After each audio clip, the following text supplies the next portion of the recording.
అసెంబ్లీలా current పంచేది ఏమన్నా నడిచిందా? చీకట్లున్న తెలంగాణను ఎలుగులకు తెచ్చినమని పాత సర్కారోళ్ళు 1000 కోట్ల రూపాయలు మింగిండ్రని అధికార పార్టోళ్ళు నడిమిట్లా పొట్టు పొట్టు తిట్టుకునుడు, సవాళ్లు, రాజీనామాలతోటి రచ్చ.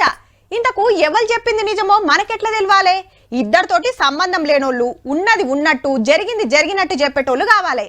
ఇగో గిట్లా కరెంట్ ఎంక్వైరీ కమిషన్ కు కొత్త చైర్మన్ సార్ వచ్చిండు.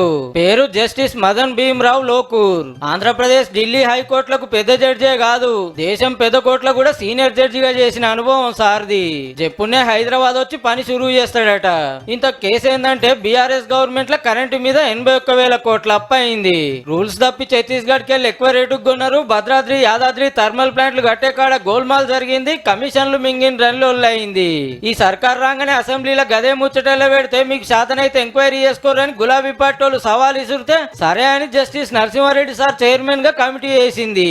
నోటీసులు అందిన ఇంజనీర్లు, ఆఫీసర్లు అంతా వచ్చి చెప్పాల్సింది చెప్పిండ్రు కానీ పాత సీఎం సారే డుమ్మాలు కొట్టిండు.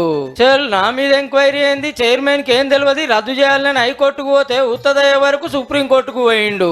బరాబరు విచారణ చేయాల్సిందే, కాకుంటే చైర్మన్ ను మారవాలన్నది కోర్టు. ఈ మాట మీదకెళ్లి మదన్ లోకూర్ సార్ ను పెట్టిండ్రు అన్నట్టు. ఇక ఇప్పుడన్నా పెద్ద సార్ కమిషన్ మీటింగ్ వస్తాడో లేకుంటే కొత్త కథ ఏం చెప్తాడో చూడాలి.